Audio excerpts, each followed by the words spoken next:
Hello friends, कैसे हैं आप सभी। मैं आप सभी का स्वागत करता हूं मेरे चैनल बेसिक इंटरमीडिएट क्लासेस में। दोस्तों, आज आप पढ़ेंगे what is the difference between reflexive and एम्फैटिक pronoun. आप सभी जानते हो, प्रोनाउन किसी संज्ञा के स्थान पर प्रयोग किए जाने वाले शब्दों को हम सर्वनाम कहते हैं, प्रोनाउन कहते हैं। तो इसमें मैं आपको दो ऐसे प्रोनाउंस के बारे में बताऊंगा जिनकी संरचना एक ही है, लेकिन उसका जो यूजेस है, जो उसका प्रयोग है, वो अलग अलग है। रिफ्लेक्सिव प्रोनाउन यानी इसकी हिंदी होती है निजवाचक सर्वनाम, और दूसरा है एम्फैटिक प्रोनाउन यानी दृढ़ता सूचक सर्वनाम। आप यहां पे देख रहे हो जो हमारा पर्सनल प्रोनाउन है, ही, शी, इट,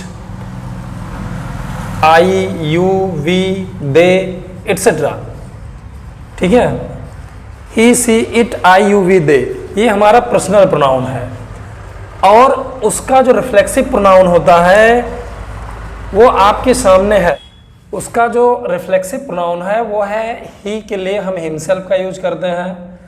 अगर कोई पुरुष जाति है तो उसके लिए हम हिमसेल्फ का प्रयोग करते हैं। सी के साथ हरसेल्फ का यूज किया जाता है। अगर कोई स्त्री जात है तो उसके लिए भी हरसेल्फ का प्रयोग करते हैं। इट के लिए या किसी भी निर्जीव चीज के लिए हमें इट सेल्फ का यूज करना है।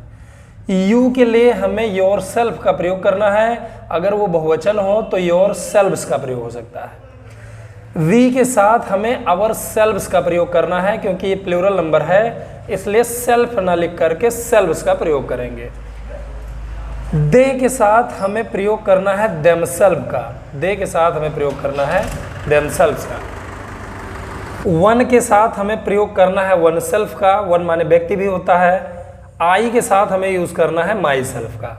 तो ये जो चीजें हैं, him self, her self, it self, your self, our self, them self, one self, my self, ये है खुद, स्वयं या अपने आप की अंग्रेजी। खुद, स्वयं या अपने आप की अंग्रेजी। जैसे मैं खुद अपना काम कर सकता हूँ, मैं स्वयं तुम्हें पढ़ा सकता हूँ, मैं अपने आप को दोष नहीं दे रहा हूँ, मैं अपने आप को जिम्मेदार नहीं समझता हूं। ऐसे सेंटेंस आएंगे। तो भैया जी, अब आप इसके बारे में आज जानोगे।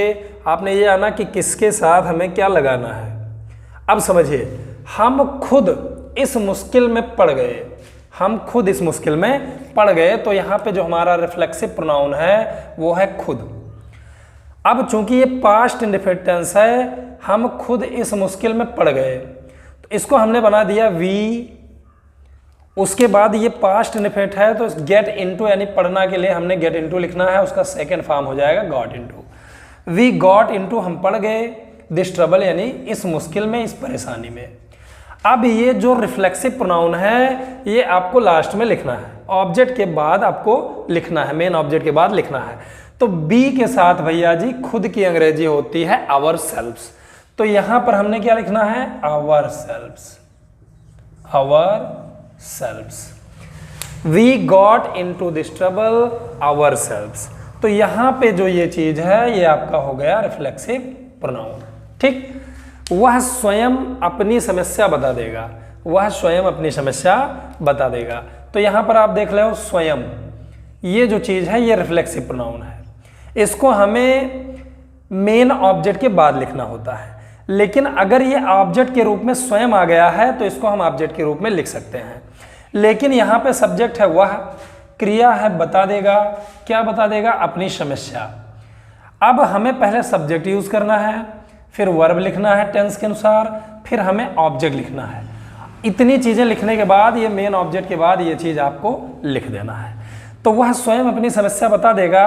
ये चूंकि फ्यूचर इंडेफिनिट टेंस है तो इसका ट्रांसलेशन बना he will tell. He will tell, वह बता देगा। हिज प्रॉब्लम यानी अपनी समस्या। He will tell his problem, वो अपनी समस्या बता देगा। अब स्वयं की अंग्रेजी ही के साथ हमने लिखना है हिमसेल्फ। तो यहां पे हमने लिख दिया हिमसेल्फ। तो ये आपका हो गया रिफ्लेक्सिव प्रोनाउन। एक बात ध्यान रखिए, एम्फैटिक जो प्रोनाउन है उसका प्रयोग जब हम सब्जेक्ट के ठीक बगल में करते हैं। एम्फैटिक प्रोनाउन को जब हम सब्जेक्ट के ठीक बगल में लिखते हैं तब वो बहुत ज़्यादा दृढ़ता का बोध कराता है, डिटर्मिनेशन का बोध कराता है। तब वहाँ पर वही रिफ्लेक्सिव प्रोनाउन एम्फैटिक प्रोनाउन हो जाएगा। लेकिन अगर ऐसे ऑब्जेक्ट के बाद या ऑब्जेक्ट के रूप में इसका प्रयोग है या कॉम्प्लीमेंट के रूप में इसका प्रयोग है तो यहाँ पर ये रिफ्लेक्सिव प्रोनाउन हो जाता है। अब चलिए चलते हैं ये सेंटेंस समझते हैं। तुम खुद को क्यों दोष दे रहे हो? तो देखिए इसमें सब्जेक्ट है तुम और दोष दे रहे हो यहाँ पे क्रिया है। किसको दोष दे रहे हो? खुद को। किसको दोष दे रहे हो? खुद को। तो ये ऑब्जेक्ट है। जब ये ऑब्जेक्ट के रूप में आ जाता है तो क्रिया के ठीक बगल में लिखा जाता है, लेकिन जब ये ऑब्जेक्ट के रूप में आता है तो भी ये रिफ्लेक्सिव प्रोनाउन होता है। एम्फैटिक प्रोनाउन केवल तब होगा जब हम उसको सब्जेक्ट के बगल में लिखेंगे। ठीक, चलिए मैं आपको समझाता हूँ।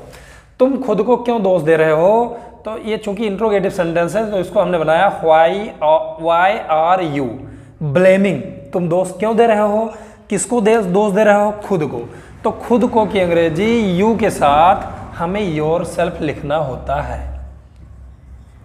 इसके लिए हमें योर सेल्फ लिखना होता है और यही हमारा रिफ्लेक्सिव प्रोनाउन है। ऐसे आप अंग्रेजी भी अच्छी तरह बोल सकते हो, why are you blaming yourself. अब अगर ये एक ही व्यक्ति है तो योर सेल्फ लिखेंगे, कभी कभी ये ज़्यादा लोग होते हैं, प्लूरल नंबर के अनुसार भी ये प्रयोग होता है, तो यहाँ पे हमने योर सेल्फ्स लिखना है। ठीक, ऑब्जेक्ट के रूप में भी इसका प्रयोग हो गया। अच्छा चलिए समझते हैं। आपने देखा मेन ऑब्जेक्ट के बाद इसका जब हम प्रयोग करेंगे तो ये जो है रिफ्लेक्सिव प्रोनाउन होगा। ऑब्जेक्ट के बाद जब इसका प्रयोग करेंगे तो रिफ्लेक्सिव प्रोनाउन होगा। कंप्लीमेंट के बाद जब इसका प्रयोग करेंगे तो रिफ्लेक्सिव प्रोनाउन होगा।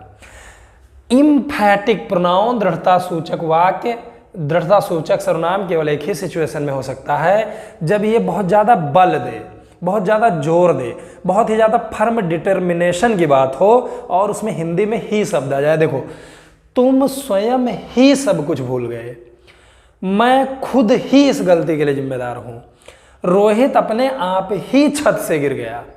बहुत जोर दिया जाए, बहुत जोर दिया जाए, मैं खुद ही सारा काम कर सकता हूँ, तुम खुद ही मूर्ख इंसान हो। तो बहुत ज़्यादा जब जोर दिया जाता है, उसको डिटर्मिनेशन दिखाया जाता है, तो उसके लिए हमें जो ये प्रोनाउंस होते हैं इनको सब्जेक्ट के बगल में लिखना होता है और बस यही आपका एम्फैटिक प्रोनाउन हो जाएगा। देखिए, तुम स्वयं ही सब कुछ भूल गए, इसमें देखिए स्वयं ही आ गया, ऐसा लग रहा है बहुत ज़्यादा बल दे रहा है यहाँ पे ये, तो हमने इसको यही सब्जेक्ट के ठीक बगल में लिखना है। ठीक, यू योरसेल्फ फॉरगॉट एवरीथिंग, तुम सब कुछ भूल गए, यू फॉरगॉट एवरीथिंग। और यहाँ पे अभी ये सब्जेक्ट के बगल में लिखा है, यू कैन सी, आप देख सकते हो। Then this is emphatic pronoun. ठीक है, और देखिए, मैं खुद ही इस गलती के लिए जिम्मेदार हूँ, तो यहाँ पे ये बहुत जोर दे रहा है, इसको बहुत फर्म डिटर्मिनेशन दिखा रहा है, तो इसके लिए हमने इसको इसके बगल में लिखना है। I myself am responsible for this fault, I myself am responsible for this fault। तो यहाँ पे इसको बहुत ज़्यादा जोर दे रहा है, बहुत ज़्यादा बल प्रकट कर रहा है, इसके लिए हमने इसको बोल देना है एम्फैटिक प्रोनाउन। ठीक, चलिए पहले इसको भी एक सेंटेंस समझ लेते हैं। कुर्सी अपने आप गिर गई, कुर्सी अपने आप गिर गई, तो कुर्सी गिर गई, the chair fell down, the chair fell down, यानी कुर्सी गिर गई अपने आप। ये बहुत जोर नहीं दे रहा है, इसलिए रिफ्लेक्सिव प्रोनाउन है। अब कुर्सी चूंकि निर्जीव चीज़ है, नॉन लिविंग थिंग है, तो इसके लिए हमने क्या यूज़ करना है? इटसेल्फ। इसके लिए हमने क्या यूज़ करना है? इटसेल्फ। ये आपका हो गया रिफ्लेक्सिव प्रोनाउन।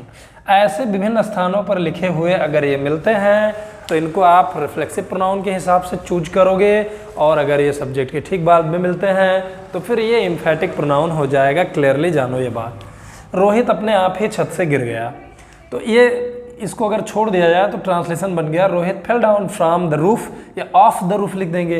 अब अपने आप ही बहुत ज़्यादा उसको जोर दे रहा है, बहुत ज़्यादा बल दे रहा है, इसका मतलब फर्म डिटर्मिनेशन की बात हो रही है, तो इसके लिए हमने इसको सब्जेक्ट के बगल में लिखना है।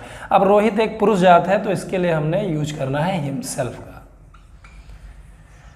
तो अंतिम बात मैं आपको बताना चाहता हूँ, सब्जेक्ट के ठीक बगल में ये चीज़ें लिखी हैं, दिस इज कॉल्ड एम्फैटिक प्रोनाउन। और अगर ऑब्जेक्ट मेन ऑब्जेक्ट के बाद या ऑब्जेक्ट के रूप में या कॉम्प्लीमेंट के रूप में लिखा है, बहुत ज़्यादा जोर देने का काम नहीं कर रहा है, then that is reflexive pronoun. ये मैंने आपको डिफरेंस बता दिया। अगर वीडियो आपको पसंद आया है तो प्लीज़ लाइक और शेयर जरूर करिएगा। चैनल में नए हैं तो चैनल को सब्सक्राइब करके बेल आइकन को हिट कर दीजिएगा, ताकि मेरे वीडियोज़ के नोटिफिकेशन आपको मिलते रहे। अगर कोई भी डाउट है तो प्लीज़ मुझे तुरंत आप कमेंट करके बताइए, मैं उसको हल करने की कोशिश करूँगा। Thanks for watching, thank you.